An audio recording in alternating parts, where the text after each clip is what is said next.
AOC. What? She's kind of fun in a silly but earnest, wrong but adorable way. She's like your daughter when she comes back from her first year at Brown, full of half-baked, half opinions, in need of some gentle, patient deprogramming. But people have to realize new faces doesn't mean new ideas. Drives me crazy. AOC has never introduced a fresh idea. More and more I'm seeing people on the right offering like some praise for her, like, oh, don't count out AOC. And she's a fighter because she seems to have some of the same base as Trump, people who want an outsider. Wake up, people. Wake up. She was 100% on the side of Jordan Neely here, throwing out all the racism accusations and all that her woke identity politics playbook. She is no friend to reason. So stop, okay? Just stop. The praise of AOC has to end from anybody who wants justice, wants reason, wants sanity to prevail, and isn't on the side of woke identity politics. Just when AOC thought her latest hot take would light up Twitter with applause and emojis, Greg Gutfeld and Megyn Kelly stepped in with sarcasm, receipts, and zero chill. Gutfeld roasted her like it was open mic night on Capitol Hill, while Megyn dismantled her logic like IKEA furniture, minus the instructions. AOC left spinning, in a word salad with no dressing. So what did they say that turned her viral moment into a verbal demolition? Oh, it's pettier than Congress in the group chat.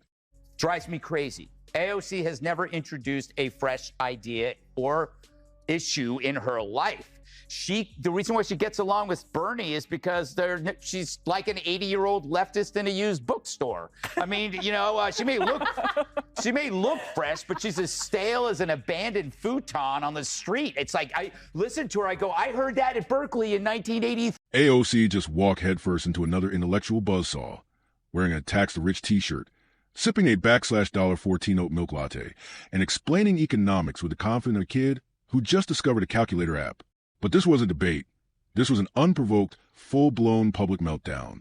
Greg Gutfeld and Megyn Kelly didn't even need to raise their voices. They just struck the match and watched from the sidelines as the Green New Deal melted like biodegradable Jell-O under a tanning lamp. It was brutal, hilarious, and entirely self-inflicted. Let's check in on AOC and see what she has to say. Any quick reaction on what's going on with Elon Musk and President Trump on Twitter right now? Oh, man, the girls are fighting, aren't they? I think this breakup we've been seeing a long time coming, but we'll see what the impacts are of it legislatively.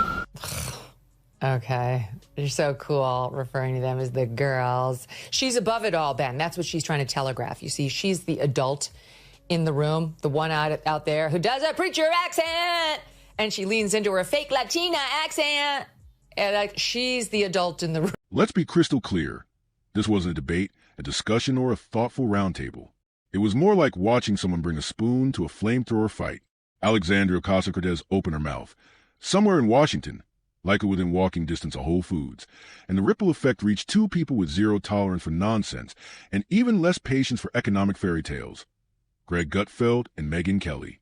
It's no surprise. Who would go see a movie that's the opposite of entertaining? There's nothing entertaining about that.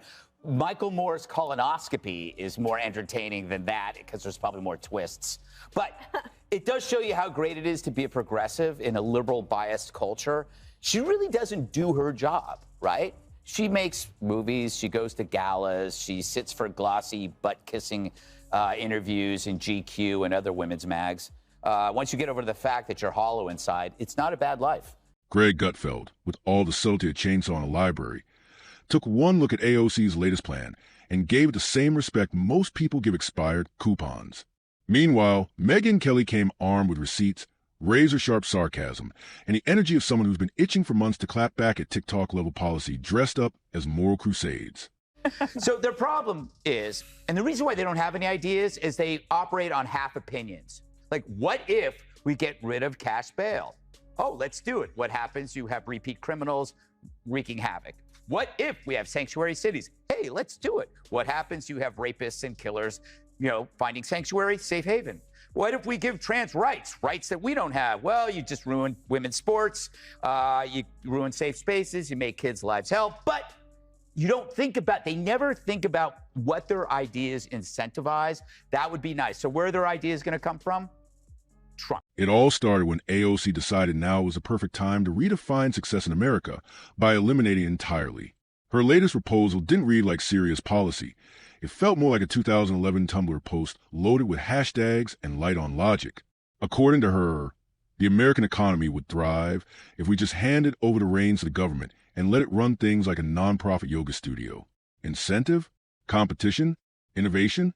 Forget those.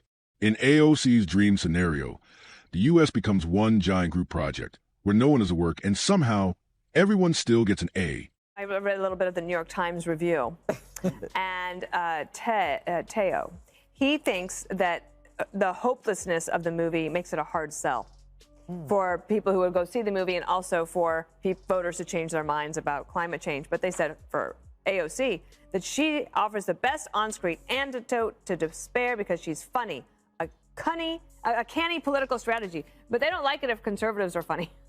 Yeah. Right? It's only that's helpful mean. if they're right. If a conservative is funny, that's mean. You're right. mean. You're being mean. Enter Greg Gutfeld, who looked at AOC's economic ideas the way a physicist might regard a flat earther's PowerPoint presentation, with a mix of disbelief and morbid curiosity.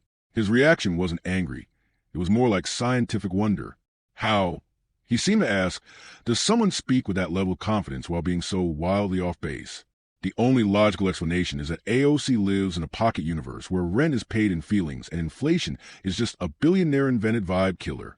Then came Megyn Kelly, who didn't just dismantle AOC. She slow-roasted her over a fire built from Harvard Business Review articles and 2 decades of grown-up experience. Her strategy wasn't a shout. Shouting implies you think the other person might understand if you just speak louder. Instead, she delivered the verbal equivalent of setting down her wine glass, adjusting her blazer, and calmly reducing every last shred of OC's argument to confetti. And here's the kicker. None of it required responding to AOC directly. That's the beauty of it. Gutfeld and Kelly simply held up a mirror, and AOC's logic self-destructed on contact. No debate, no back and forth. Just a quiet, unmistakable moment of, please sit down while the adults fix this. This performance from AOC, who decided to go to the Bronx and pretend she was Cardi B. Are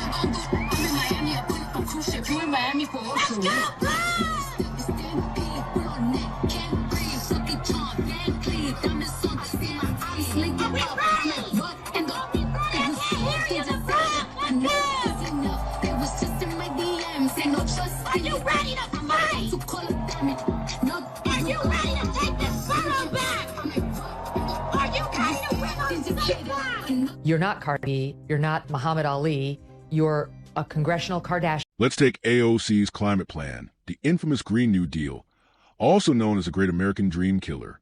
It's less a legislative blueprint and more like a Pinterest board made entirely of well-meaning hallucinations. She wants to eliminate all fossil fuel use while somehow guaranteeing high-paying jobs, free housing, universal health care, and, wait for it, economic security even for those unwilling to work. Not unable, unwilling. That's not policy. That's a ransom note written by someone who thinks monopoly money is legal tender. Greg Gutfeld didn't even have to say much to roast it. He simply pointed to the section banning air travel in favor of trains, then held up a map of the United States. That was it. Just a deadpan gesture at the Pacific Ocean, as if to ask, where's that bullet train from L.A. to Honolulu, Alex? It was visual comedy at its finest, simple, sharp, and brutal. Meanwhile, Megyn Kelly brought the facts, calmly reminding everyone that you can't run a first world economy on vibes and Instagram infographics. Socialism doesn't collapse in places like Venezuela because they weren't enthusiastic enough. It collapses because redistributing money doesn't create more of it. That's not how economics works. That's how yard sales work. And even then, you still need something worth selling. This is the reason why you can't even compromise with temporary solutions. Because even if you give a temporary solution to a lefty, they're going to make it permanent. There's no such thing as temporary, whether it was mail-in ballots, or it's the moratorium. You give them and they go, oh, yeah, sure, and we'll get back to normal. No, they won't. Moratorium, they don't even know what that means. And we don't actually, I have to say, we don't talk about her at all. We talk about the stories, and we're always very, very respectful. I think she's incredibly talented, but she hasn't lived enough to be that arrogant in her wisdom. AOC keeps pushing the fantasy that every billionaire is an evil dragon hoarding gold, and the only thing standing between America and utopia is a lack of political will. There's no mention of market dynamics, no grasp of debt or deficits, just trillion-dollar programs held together by the hope that the IRS suddenly grows 6 new arms and a thirst for vengeance. Greg Gutfeld nearly choked on his own sarcasm when she floated yet another massive government initiative funded by taxing the rich. You know, that classic strategy used by people who think the Laffer curve is a new ride at Disney World. Gutfeld's response was brutal and simple. If high taxes solved everything, California would be a socialist utopia by now, instead of dumpster fire wrapped in avocado toast. But AOC remains convinced the problem isn't her policies. It's that Americans just aren't enlightened enough to understand her genius. In her world, criticism isn't grounded in facts or history. It's sexism, racism, or whatever label fits the day. Because when your ideas are shakier than a Jenga tower in an earthquake, it's easier to attack your critics than admit your blueprint was drawn in crayon. Just this week, well, last week before the inauguration, AOC saying, I'm not going to the inauguration because I don't support rapists. That is a defamatory statement. She didn't make clear that's opinion. She said it as though it were a matter of fact. It isn't.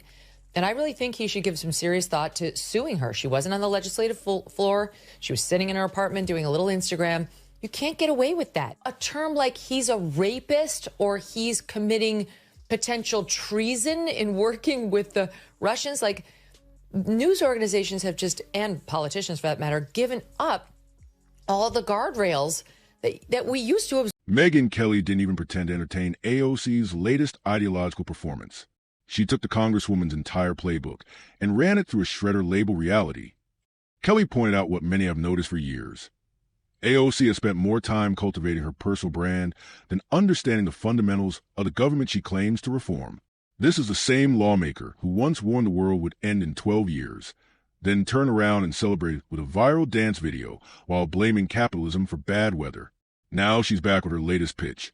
A moral economy powered by feelings, student loan cancellations, and an alarming number of government task forces. Gutfeld, of course, couldn't resist laughing. When your solution to every crisis is more bureaucracy, you're not fixing anything. You're writing the pilot script for a sitcom no one wants to watch. And let's not forget AOC's strange obsession with regulating everything from energy to housing to cow flatulence. Gutfeld even held up a chart on methane emissions in deadpan. Does AOC plan to install carbon filters on every cow? Honestly, she just might. Meanwhile, Kelly quipped whether AOC sees the Constitution as an actual document or just a loose suggestion, like serving sizes on a bag of chips.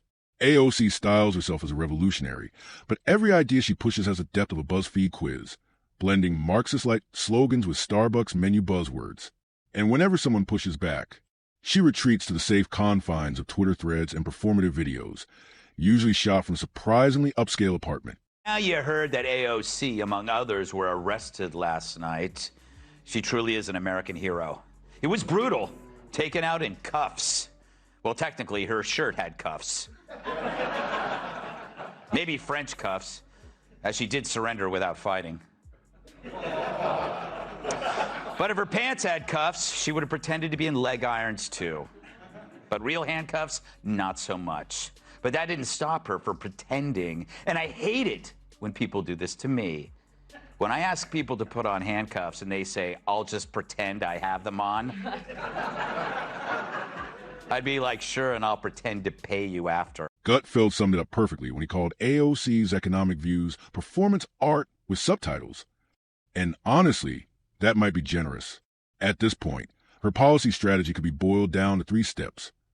Dig up the worst idea from history, rebrand it in pastel fonts, and blame white men when it inevitably crashes and burns.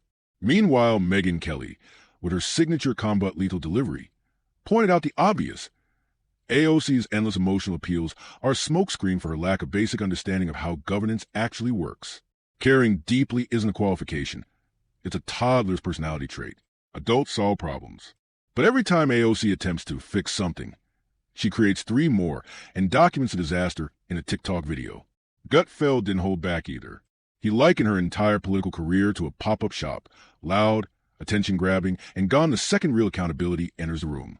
Watching her pitch trillion-dollar programs with the unshakable confidence of a drunk guy in open mic, he said, is the best argument for term limits anyone's ever made. And the irony? AOC claims to be a champion of the working class, while parroting the same elite, out-of-touch policies that fail those very people every single time. Her solutions always sound the same. Raise taxes, ban something, pour government cash on it, and then post a video blaming the public for its failure. Kelly cut through facade like a buzzsaw through papier-mâché, reminding viewers that real reformers don't spend their days posing for Vogue while cosplaying the oppressed. AOC want a revolution, so long as it's eco-friendly and Glossier sponsored. There's the true radical left, who's gone beyond all the identity issues. I mean, don't get me wrong. The person I'm going to show you is 100% wrapped in all of them, but like genuinely believes the Hitler fascist stuff, like is distraught because they really think Hitler just got reelected. Most of them were just pretending, but then there are the ones who genuinely believe it, like AOC. We are about to enter a political period that will have consequences for the rest of our lives. Donald Trump has talked about turning the military on U.S. citizens that he deems his domestic political enemies. Authoritarians and people that he affiliates closely with and strongmen abroad in regimes like that, it is not uncommon to jail political dissidents or legislative opponents. One of the most prominent Democrats. Gutfeld nailed it when he said AOC isn't dangerous because of her power. She's dangerous because people treat her like she has any. While she struts through Capitol Hill like it's a reality show runway, grown-ups are left cleaning up the legislative glitter bomb she detonates every time she grabs a mic. And the best part? Neither Gutfeld nor Megyn Kelly had to insult her personally. They simply let her record do the talking. And honestly, that's more than enough. You don't need a rose when the subject shows up doused in lighter fluid and jumps onto the grill herself. AOC's political persona is essentially a TED Talk delivered by someone who skimmed Wikipedia 5 minutes before going on stage. Full of passion, yes, but utterly devoid of coherence. Gutfeld wrapped the segment with a deadpan suggestion. Maybe we should all chip in and buy her a copy of Economics for Dummies. Megyn Kelly didn't miss a beat, adding, "Make it a box set. Clearly, she'll need one volume for each policy disaster she's dreamed up between brunch photo shoots and her next meltdown over capitalism oppressing her Wi-Fi." So no, AOC wasn't there to debate them, but her ideology was, and it got absolutely body slammed. This wasn't a disagreement. It was a demolition. And while she's probably off somewhere firing off another tweet about being misunderstood by the patriarchy, the rest of us can just sit back, grab some popcorn, and watch two seasoned minds fact-check political nonsense until it vanishes in a puff of TikTok smoke and ironic hashtags.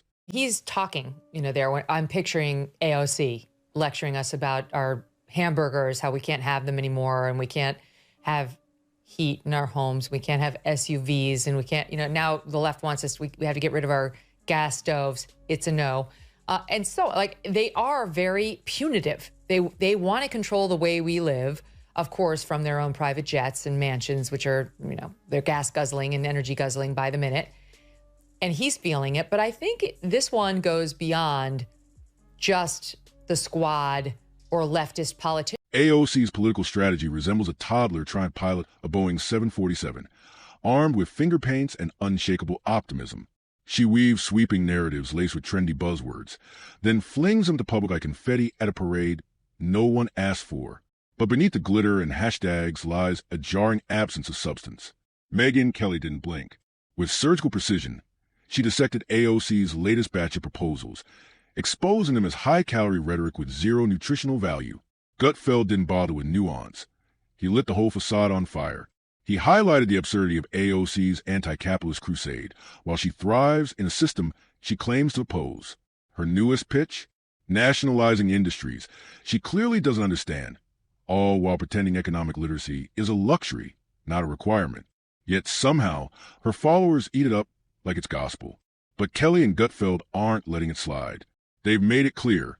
Slogans aren't solutions, emotions aren't evidence, and performance politics isn't leadership.